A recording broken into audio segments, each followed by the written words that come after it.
Boa noite para todos. Eu vou, desde já, pedir desculpas, eu vou ficar sentado. Eu fiz uma cirurgia há menos de um mês, então ainda estou meio de castigo, não consigo ficar em pé muito tempo parado. Mas, primeiramente, eu queria agradecer à casa pela oportunidade de estarmos aqui novamente.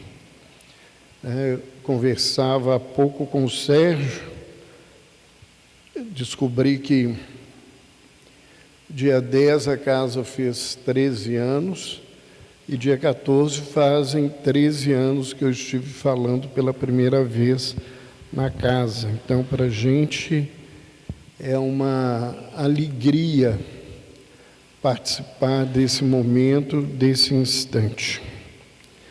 E o nosso tema é o Centro Espírita, e nós vamos tentar fazer uma reflexão a partir de algumas ideias que nós fomos reunindo no nosso estudo, para não falar do tema de uma forma maçante, mas tentar desenvolvê-lo de uma maneira que a gente tenha a oportunidade de pensar no que a gente pode fazer, no que acontece dentro da casa espírita e o que a gente pode encaminhar para que isso ocorra de maneira mais tranquila. Então, vamos lá. A primeira coisa que a gente gostaria de lembrar é que a estrutura religiosa cristã, ela tem o seu início no cristianismo primitivo, e Jesus, eu não vou usar o computador ali não, eu vou ficar aqui mais na frente um pouquinho, e o que eu precisar, eu leio, para que o povo que está aqui não fique eu fico tão escondido. Mas as primeiras preleções dentro do cristianismo, nós não podemos esquecer que elas não são realizadas dentro de uma estrutura, de uma instituição religiosa. Que Jesus, ele escolhe o tempo, as montanhas, a beirada do mar da Galileia, para trazer o seu ensinamento. E isso tem um significado muito especial e muito importante. Por quê? Porque o que Jesus tenta demonstrar para todos nós é que o conhecimento e a prática do Evangelho, ela não tem limites no sentido de paredes. Que a nossa adoração a Deus e a nossa busca de conexão com a divindade, ela deve ser feita independente do lugar aonde que nós estamos.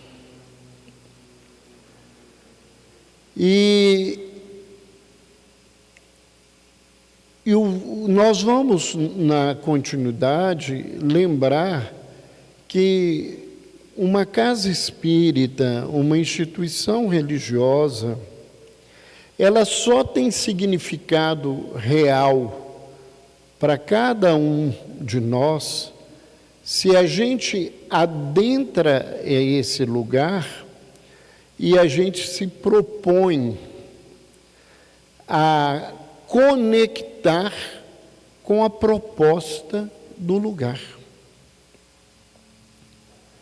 Então não adianta eu estar ou ir a nenhuma igreja, a nenhum templo, a nenhum centro espírita, a nenhum tipo de instituição religiosa, e adentrando para ali está preocupado com as coisas lá de fora, preocupado em vigiar e observar as pessoas que estão ali dentro, porque esse lugar, ele não nos faz estar diante de Deus e conectado com a proposta divina. O lugar real dessa presença é dentro de nós. Isso é tão importante. Para quem não conhece a logística e estrutura do templo judaico, né? O templo que foi construído por Salomão, depois foi destruído e foi criado em Jerusalém, foi queimado e reconstituído. Esse templo, ele tem uma estrutura. E a sua estrutura, ele tem um pátio, que era onde ficavam os vendilhões do templo, né, os que vendiam, onde que as pessoas podiam ficar. Depois se adentrava a uma outra estrutura que é chamado Santos, e dentro ainda dessa perspectiva, nós temos um lugar mais restrito, porque os santos, nem todo mundo podia entrar ali, só os judeus. E no Santo dos Santos, que era o lugar mais fechado do santuário, ali só podia entrar o sumo sacerdote uma vez por ano, e ele entrava amarrado pela cintura por uma corda, porque se ele morresse lá dentro, ninguém podia entrar, ele seria puxado por aquela corda, porque acreditava-se ali que era o lugar da presença de Deus, e só o sumo sacerdote poderia fazer esse contexto.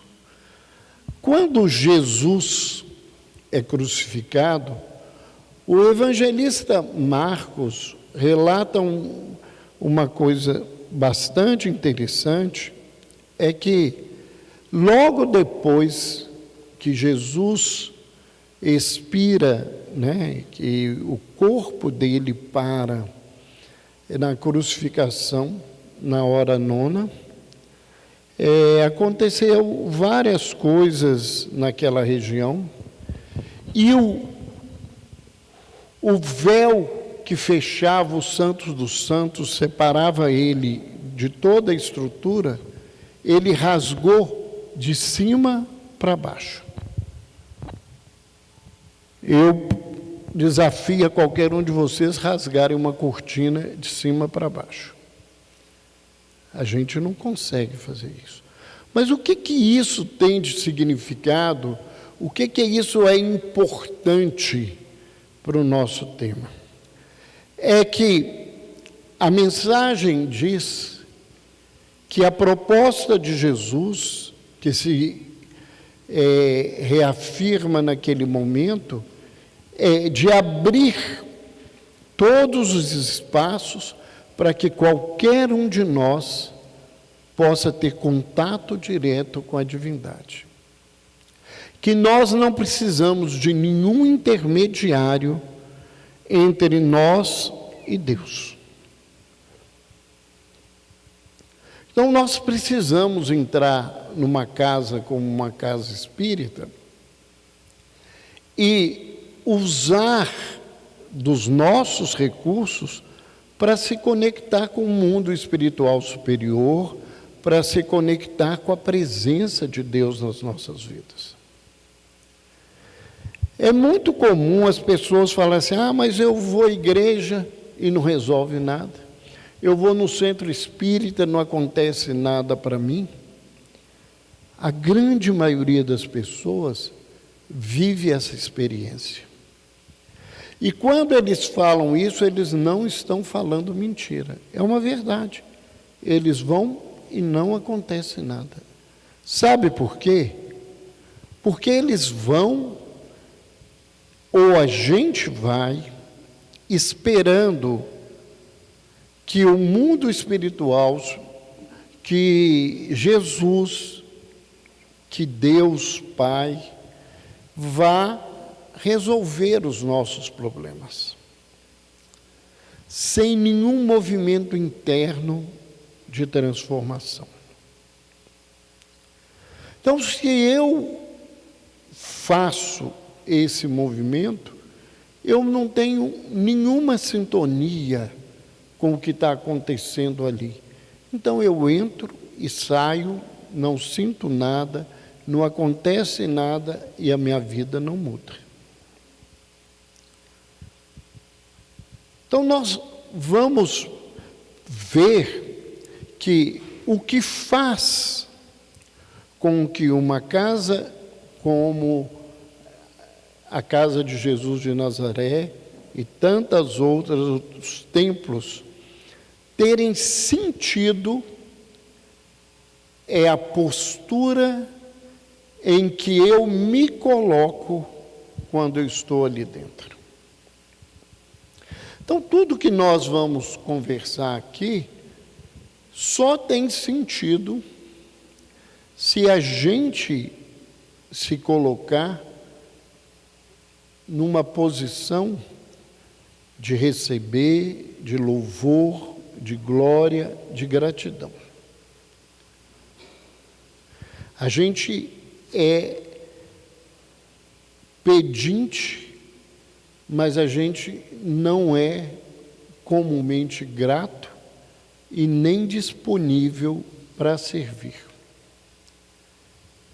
E como a gente faz isso, e essa não é a proposta da lei do universo, a gente acaba não recebendo, não tendo nada, porque a gente não se movimentou de maneira adequada. Então, qual que era a proposta do cristianismo primitivo, o cristianismo que foi estruturado pelos apóstolos, por Paulo? Era das pessoas se reunirem para refletirem sobre a vida e os ensinamentos de Jesus. Reflexão essa que o elemento mais importante, o elemento primordial é o que esse ensinamento tem a ver comigo. O que esse ensinamento me convida a fazer? Qual que é a proposta do ensinamento de Jesus? Isso parece óbvio, mas não é tão óbvio assim. É tão pouco óbvio porque a gente fala para tudo enquanto é lado e às vezes a gente fala de um determinado tema. Quando acaba as reuniões, as pessoas vêm nos cumprimentar, vêm trazer comentários, e a gente ouve constantemente as pessoas dizerem assim: quem precisava ouvir não está aqui.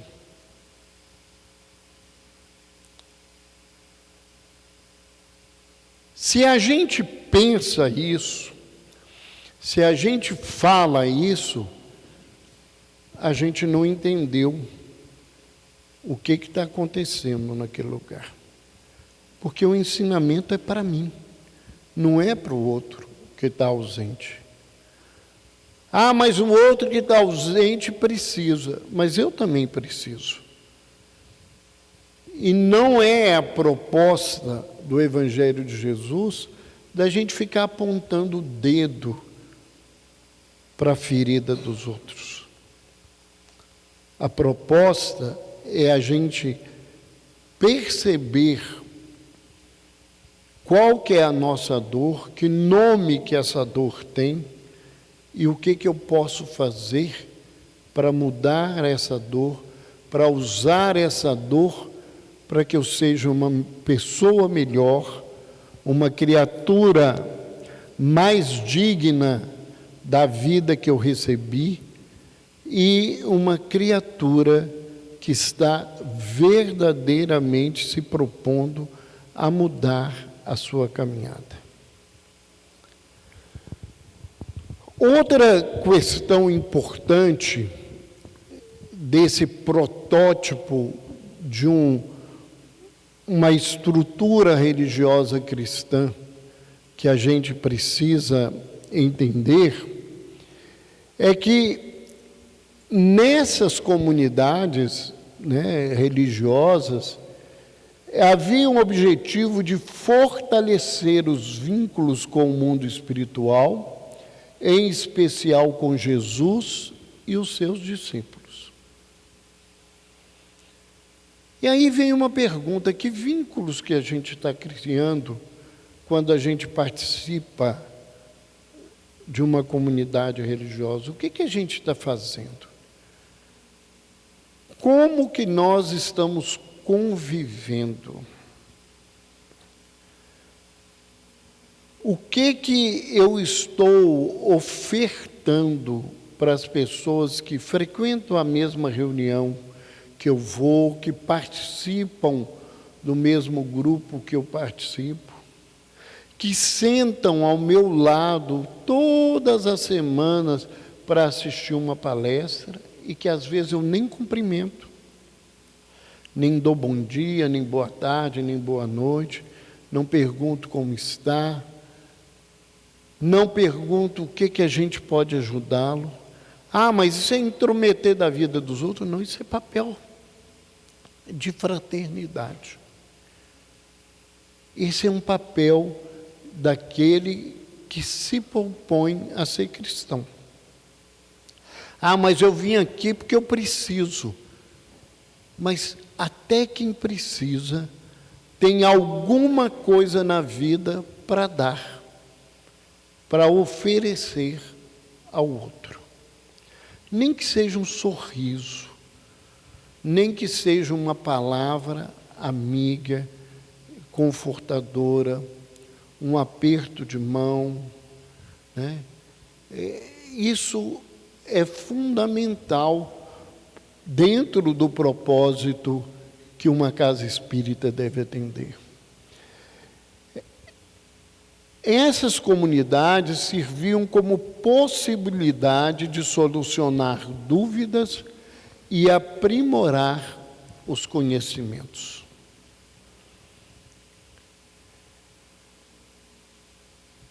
As atividades de estudo, elas têm esse objetivo.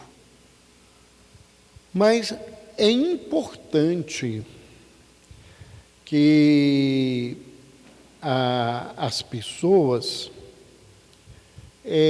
tenham oportunidade, nesses estudos, de tirar as dúvidas que eles carregam. Há algum tempo atrás, eu indiquei um amigo para fazer um tratamento espiritual nessa casa.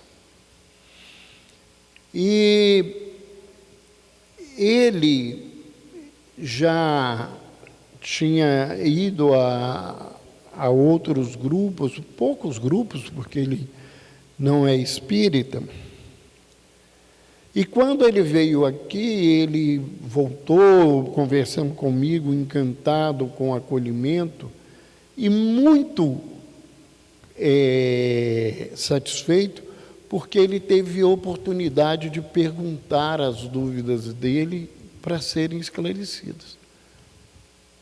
Porque tem casa espírita, e pode parecer estranho, que as pessoas não têm direito a perguntar as coisas.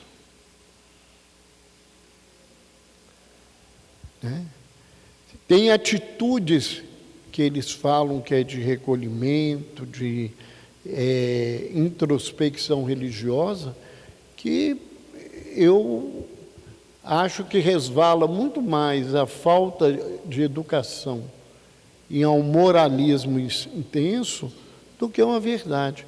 Eu cheguei, eu cumprimentei vocês e vocês responderam.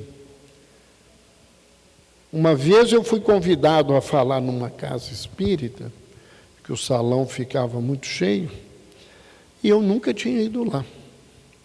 Então, quando começou a reunião, eu dei boa noite e ninguém respondeu.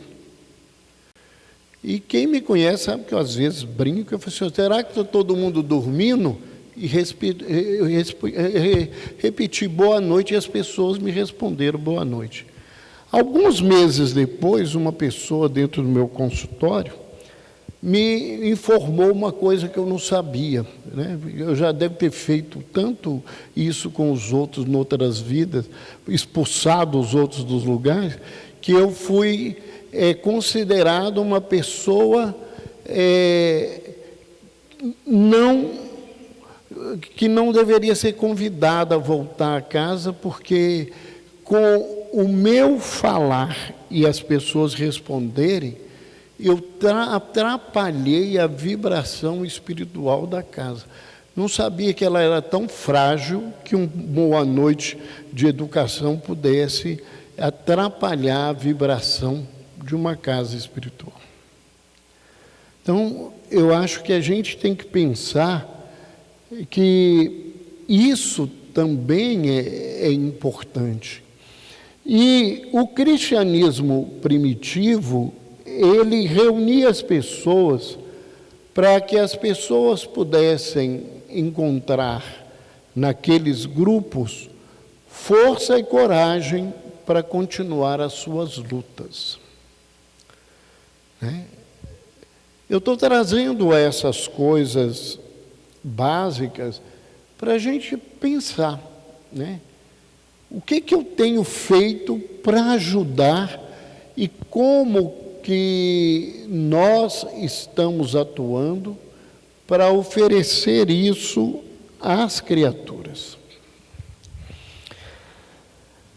A primeira casa espírita, se a gente pode dizer assim, era uma instituição com um formato muito diferente do que existe aqui, nessa casa, do que existe no Brasil, né? Essa estrutura de funcionamento dos centros espíritas brasileiros, ela é uma propriedade brasileira, existe em alguns poucos lugares lá fora, e só existe porque tem comunidades de brasileiros lá que conseguem constituir.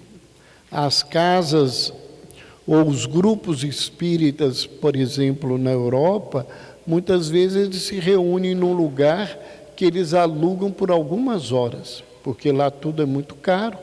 Então, naquele lugar que eles fazem reunião de estudo, outra hora tem reunião sobre dança afro, outra hora, como é que, eu estou exagerando, como é que se fuma maconha e faz bem. Então, são ambientes que acontece qualquer coisa e eles alugam para fazer reunião porque eles não têm condições de manter uma pequena estrutura, né? O segundo país que tem mais espíritas no mundo depois do Brasil, né? E a gente, infelizmente, o censo que saiu aí esses dias disse que o movimento espírita teve uma queda, né, de adeptos.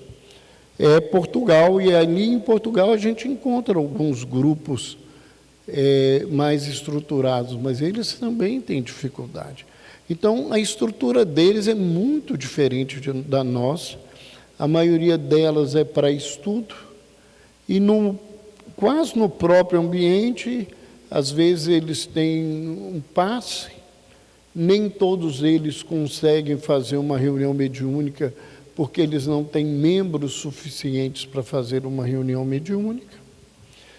E a Sociedade Parisiense de Estudos Espíritas, que foi fundada por Kardec em 10 de abril de 1858, quer dizer, antes que a doutrina espírita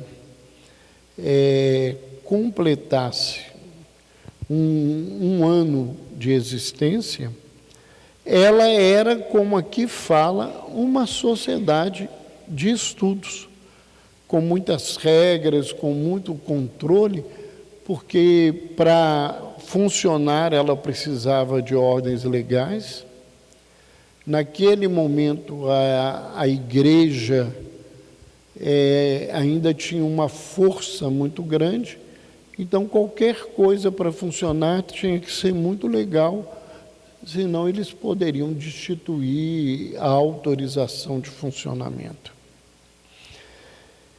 E a sociedade, né, está lá escrita, tem por objeto o estudo de todos os fenômenos relativos às manifestações espíritas e suas aplicações às ciências morais, físicas, históricas e psicológicas.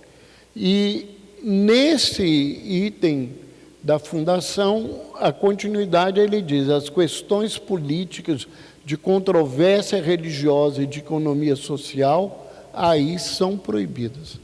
Então, eles tinham limitações, né? Ali deveria ser só estudado os fenômenos e as consequências dos fenômenos espíritas, e nenhum outro assunto estaria aberto para essa possibilidade. Era uma sociedade que você tinha que se inscrever, você era avaliado moralmente se você podia entrar ou não, se você era um homem de bem ou não para participar. Tinha possibilidade de buscar questionamento aos espíritos, mas essas perguntas teriam que ser dirigidas a Kardec, e Kardec é que escolhia quais perguntas poderiam ser feitas, e ele é que fazia a pergunta aos espíritos, né? Então, nós vamos ver que essa estrutura que nós vivemos hoje, ela é uma criação do movimento brasileiro, né? E nós saímos daquele aspecto científico que Kardec dava à doutrina, para um aspecto muito mais religioso, né? O movimento espírita no Brasil é um movimento de religiosidade, né? E lá fora, aqui a gente ouve essa crítica, mas lá fora, alguns espíritas mais ortodoxos chamam que a gente vive um igrejismo, que a gente construiu igrejas espíritas e questionam essa estrutura com a qual nós vivemos. Então, para que serve um centro espírita? Para que se funda uma casa espírita? Primeiro, que é o óbvio, para o estudo e a prática da doutrina espírita. O que a gente chama de estudo, né? Hoje os estudos são muito amplos, mas dentro da casa espírita nós podemos estudar todo e qualquer tema à luz do Espiritismo. Ele tem que ter algo a ver com a doutrina. Aquilo que não tem a ver com o propósito maior da doutrina, que é a busca da verdade, da justiça, não cabe a nós, os espíritas, nos ocuparmos com eles. E a prática, ela envolve o contato com o mundo espiritual, né? O próprio Kardec coloca uma coisa que a gente não pode esquecer: não existe espiritismo sem espíritos. E por que eu estou falando isso? Porque tem gente que acha que a gente deveria só estudar, não deveria ter prática mediúnica, não deveria ter contato com o mundo espiritual, e não é essa a colocação do codificador da doutrina. Então, nós precisamos do mundo espiritual, não só para nos sustentar nas vibrações, nos acolher e auxiliar, mas, inclusive, para aprimorar os nossos estudos e os nossos conhecimentos. O centro espírita, ele deve ser um lugar de convivência fraternal, através do exercício de solidariedade, tolerância e trabalho. É isso que Bezerra de Menezes diz que leva à evolução espiritual. Muito bonito. Na prática, a gente tem que repensar. Por que tem que repensar? Será que a gente é solidário com as pessoas? Será que a gente tolera as pessoas que pensam diferente, que agem diferente, que comportam diferente? Né? Se fala muito, né, do termo fraternidade dentro do movimento espírita.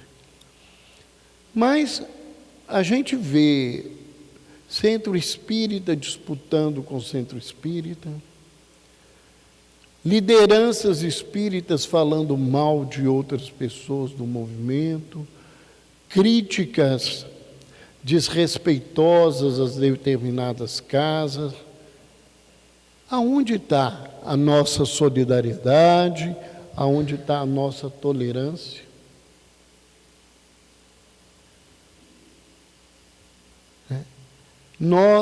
Será que nós conseguimos conviver com quem pensa diferente da gente? Com quem vê as coisas diferentes da gente? E aí nós não vamos colocar os outros cristãos, as outras pessoas, não. A gente tem que pensar no lugar que a gente vive dentro do movimento espírita. Hoje não é muito assim, mas ainda existe isso. Mas teve um momento, né, eu tenho alguns anos de doutrina, então eu acompanho muita coisa dentro do movimento espírita, mas existiu um momento que era muito mais comum, que as casas espíritas e o movimento espírita cresceu à custa de briga. Os outros falaram assim: mas como é que é isso? O senhor está falando o quê? Será que o senhor não está meio doido, achando coisa que não existe? Não, era assim. Tinha uma casa espírita, uma reunião espírita, e o pessoal tinha um médium que os outros usavam muito de cabeceira, que era o que sentava na cabeceira da mesa, que era, às vezes, colocado, era quem recebia o mentor da casa, como se o mentor da casa só pudesse ser propriedade dele. E, às vezes, esse médium se achava dono da casa espírita, e ele começava a criar ideias, a falar coisas que queria que fizesse.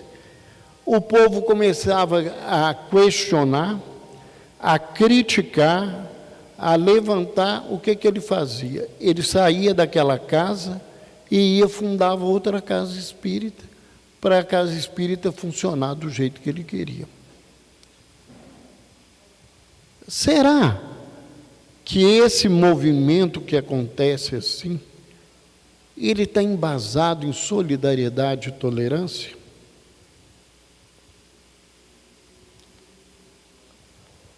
Porque essa é a proposta. Eu não coloquei entre aspas, porque eu fiz um resumo, mas isso é uma fala de Bezerra de Menezes, através da mediunidade de Divaldo Pereira Franco. Uma outra finalidade do centro espírita é que, devido às vibrações santificantes, ele se faz santuário abençoado de acolhimento e fraternidade. Uma casa espírita, ela tem que ser acolhedora e fraterna. Tem que saber receber bem as pessoas. Ah, mas é isso que acontece. Não, já vi muita gente reclamar que foi a 10, 12 reuniões numa casa espírita, assistiu a palestra, que nunca, ninguém da casa espírita chegou para ele, perguntou: quem é o senhor, é a primeira vez que o senhor vem, o que nós podemos ajudá-lo, o que a casa espírita pode ajudar o senhor? Quantos de vocês já não tiveram essa impressão ruim? Aonde está acolhimento?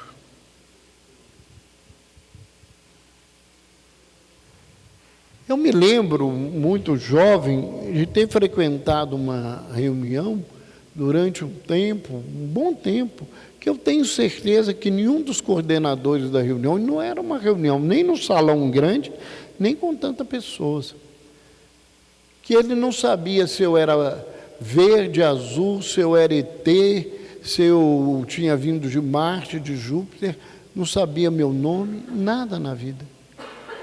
Aonde está o acolhimento desse lugar? Aonde está a nossa postura de fraternidade? Esse é um objetivo do trabalho dentro da casa espírita. E como cada um de nós está fazendo isso? Que às vezes o pessoal que coordena faz, mas se nós frequentamos uma casa, nós temos que fazer a nossa parte.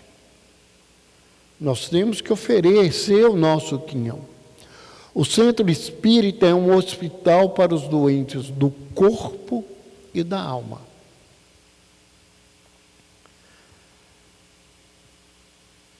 Então, a casa, ela tem que estar preparada para auxiliar as pessoas, tanto nas doenças físicas, quanto nas doenças emocionais e espirituais. Lembrando que, na verdade, a gente não adoece uma parte da gente.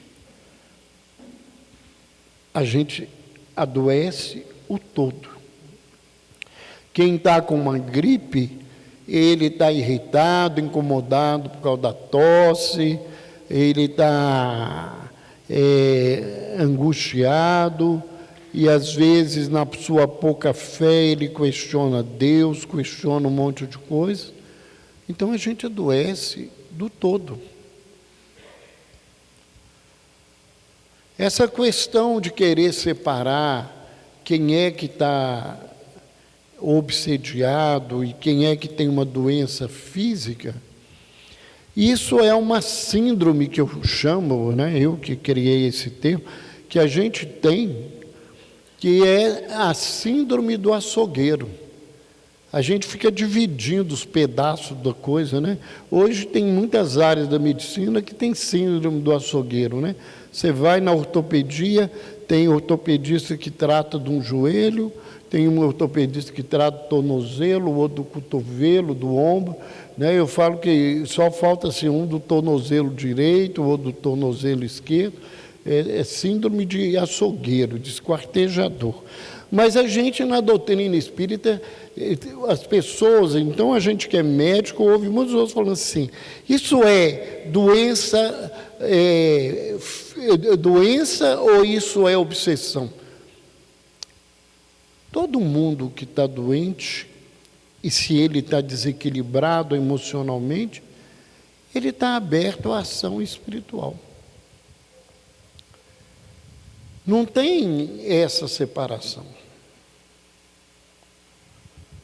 Ninguém fica obsediado se ele é um santo, uma pessoa que não tem problema, que vive em paz, em harmonia, em conexão com Deus. O que a gente vive na realidade é um tormento de muitas situações. E perguntar, se vocês me perguntarem assim, mas então ninguém está obsediado, ou todo mundo está obsediado, eu diria para vocês que no momento atual da Terra, está todo mundo obsediado. Porque a nossa Terra, o nosso planeta, ele está envolvido numa aura que só causa sofrimento. Primeira coisa, o materialismo. Depois, o hedonismo. O povo só quer viver prazer. Ninguém quer enfrentar a dor e aprender com a dor. O imediatismo, que tudo tem que acontecer rápido. Isso vai levando a um mundo de ansiedade. Nós estamos num mundo de preconceitos, de discriminações, e aí eu não gosto disso, eu não gosto daquilo, eu não gosto do outro, né? E os nossos espíritos já estão tão acostumados a discriminar os outros, que aí a gente continua carregando os nossos preconceitos dentro de nós, e isso leva à violência, né? Nós estamos num momento em que todos nós estamos envolvidos numa aura doente. Nós somos um planeta doente. E se a gente quer melhorar, a gente tem que aprender a se desconectar disso tudo. Porque enquanto a gente estiver preocupado com tudo isso, a gente estiver ocupado com essas coisas, a gente vai continuar adoecido. E o centro espírita tem um papel importante na construção de uma sociedade mais justa e mais digna. O espiritismo, ele tem essa proposta de uma sociedade que seja voltada para a justiça divina, e uma sociedade que seja digna, honesta, né? Que a gente haja de acordo com aquilo que a gente fala, com aquilo que a gente diz que acredita. Qual que é ou que deveria ser o compromisso de nós, os espíritas, com o centro espírita? Então, o doutor Bezerra diz que o nosso compromisso é preservar a casa espírita das influências ideológicas, políticas, das paixões de seitas, das arbitrariedades quaisquer, dos modismos e das inovações insensatas.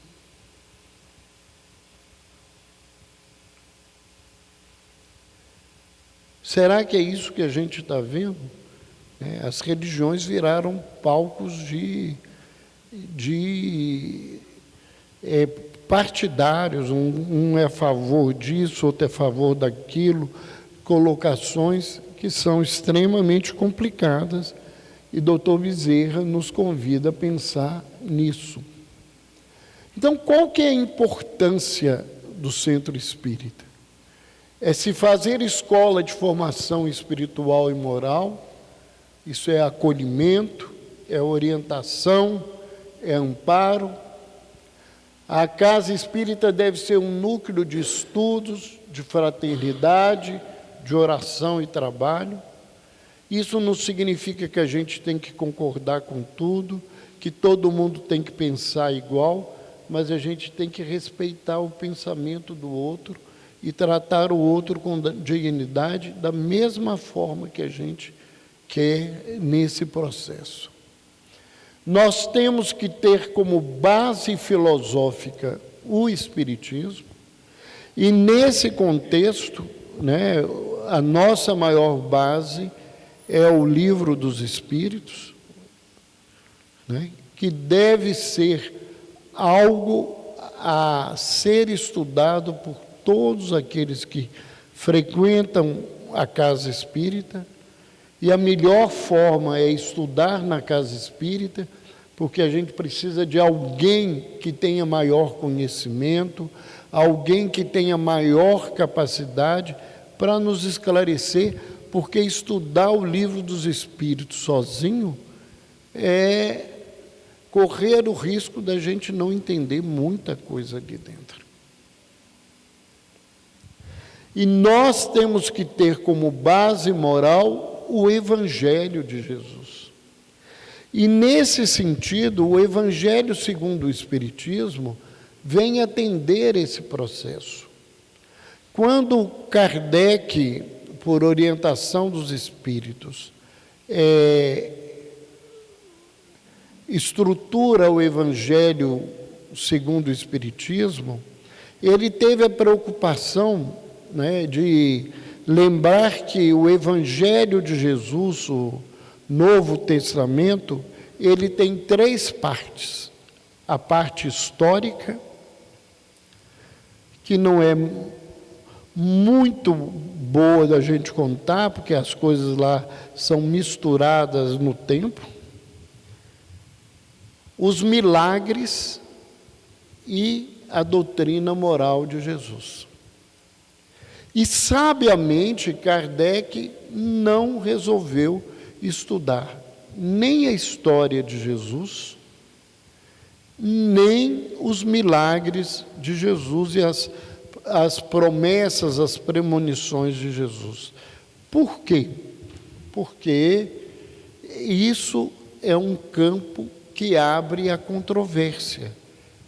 E a proposta do Espiritismo é que a gente não entre nesse lugar de coisas que a gente não pode comprovar.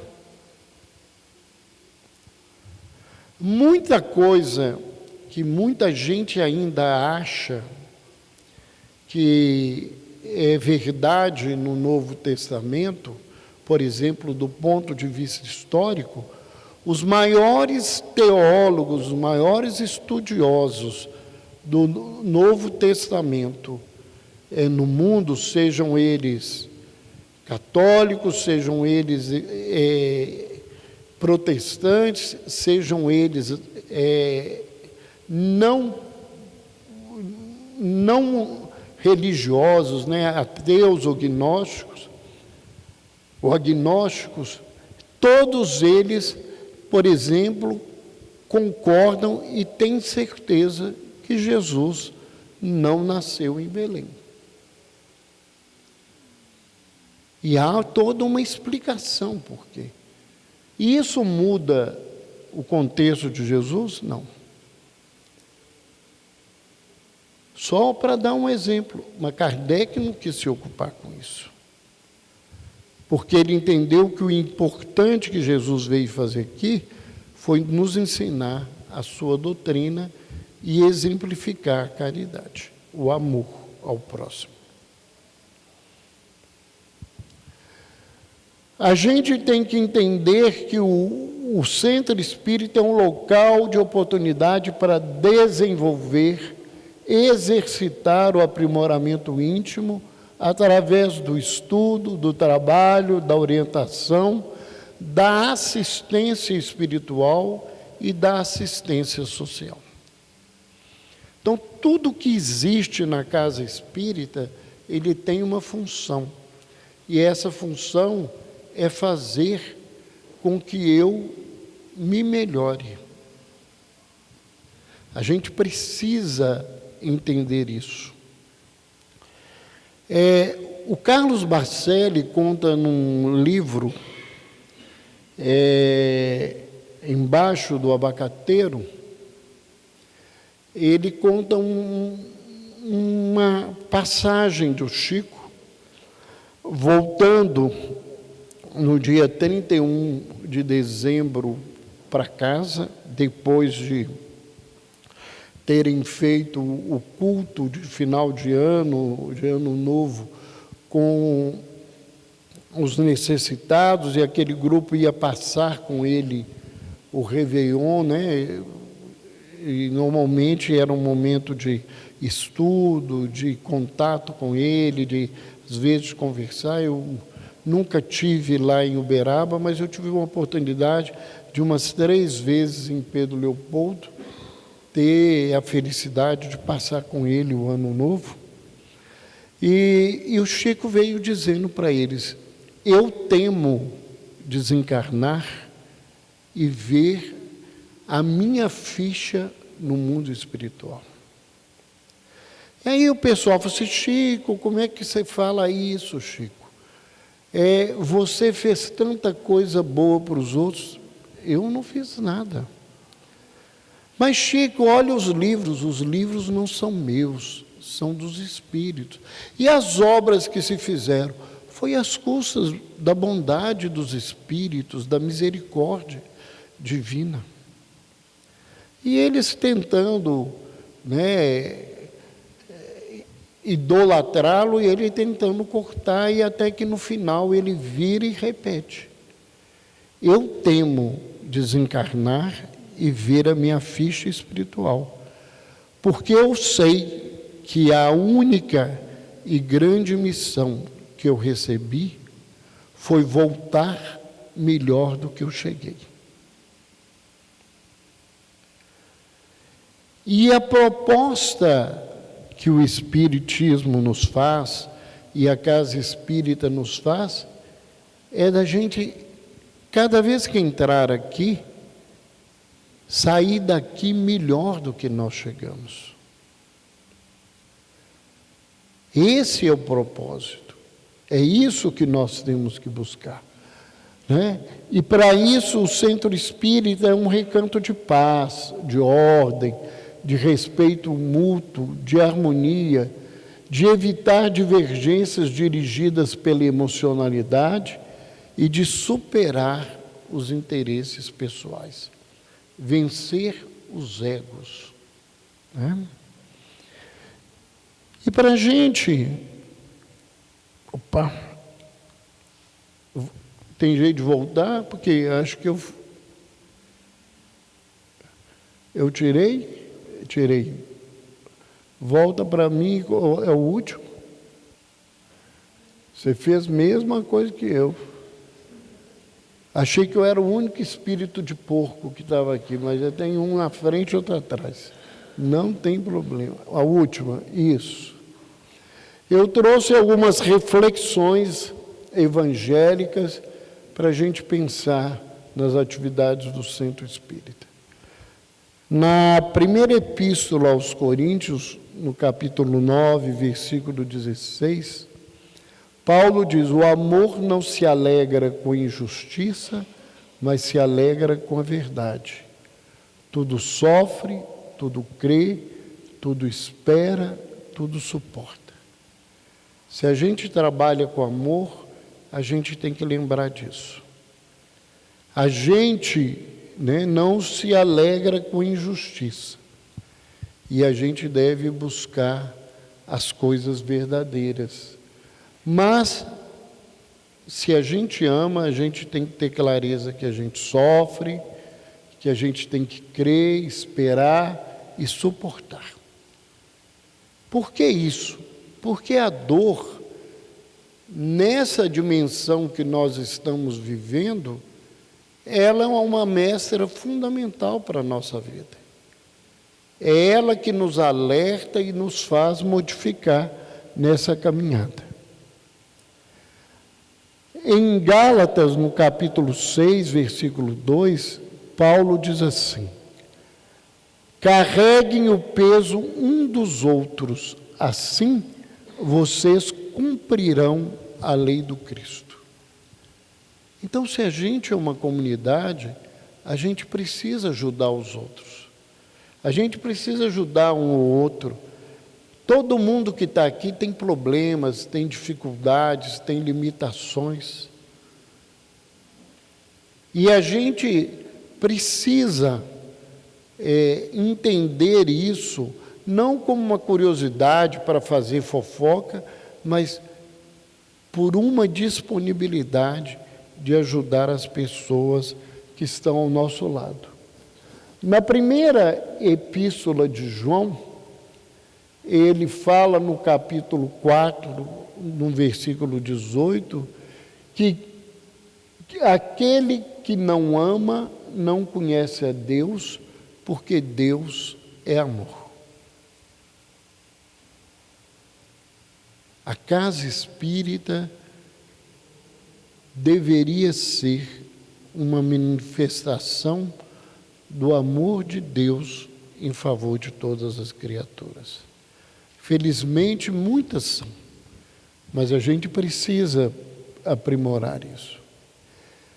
E em Mateus 17, 12, Jesus nos lembra essa regra que a gente precisa fazer realidade todos os dias, não só nos nossos trabalhos espíritas, mas nossa jornada. Portanto, tudo que vós quereis que os homens vos façam, fazei também vós a eles, porque esta é a lei e os profetas. Se eu quero ser ajudado, que eu ajude.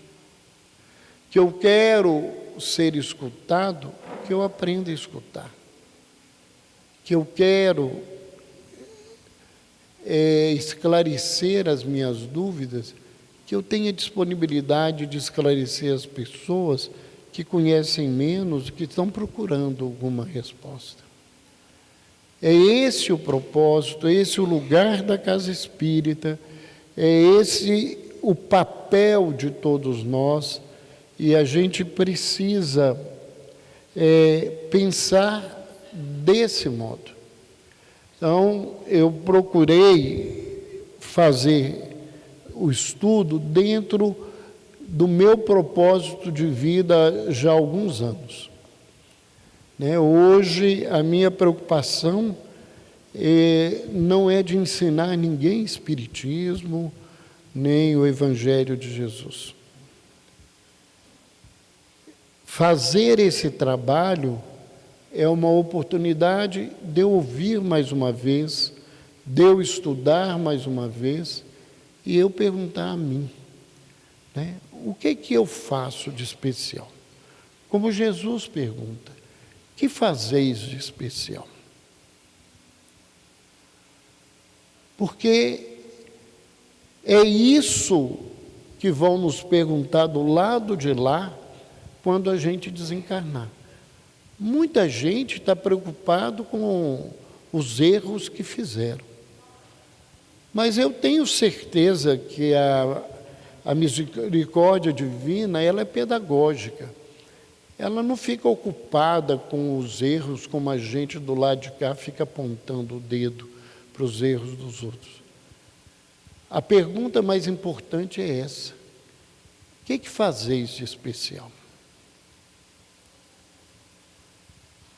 E muitas vezes, quando a gente pergunta, principalmente dentro de casa, a gente vai ouvir assim: mas você não faz isso, fulano não faz isso. E aí eu lembro uma outra questão de Jesus, quando os discípulos dele vão questionar algumas pessoas que estavam lá falando sobre Jesus e que eles não estavam junto com eles, e que autoridade que eles tinham e que eles estavam fazendo, e Jesus fala com eles assim: Que importa a ti?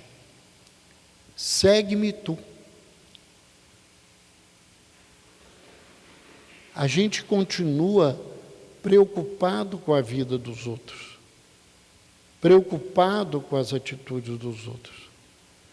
Então é preciso ouvir essa afirmativa de Jesus. Que te importa o que os outros fazem? Segue a mim, faz o que eu faço, busca realizar o que eu faço.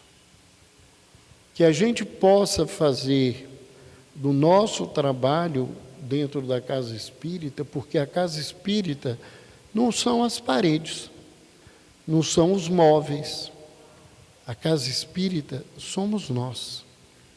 Se nós não estivermos aqui, os espíritos vão estar, mas a função dela na Terra não vai ter muito sentido. Ela tem sentido porque nós aceitamos o convite de ser trabalhadores.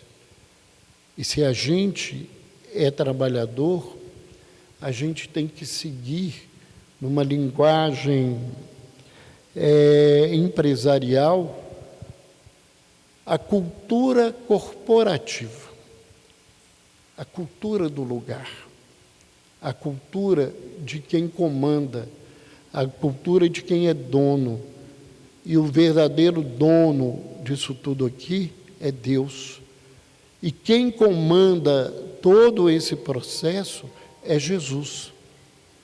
Então, nós temos que seguir a lei divina e os ensinamentos de Jesus, porque é esse o propósito e é essa a missão que a Casa Espírita tem.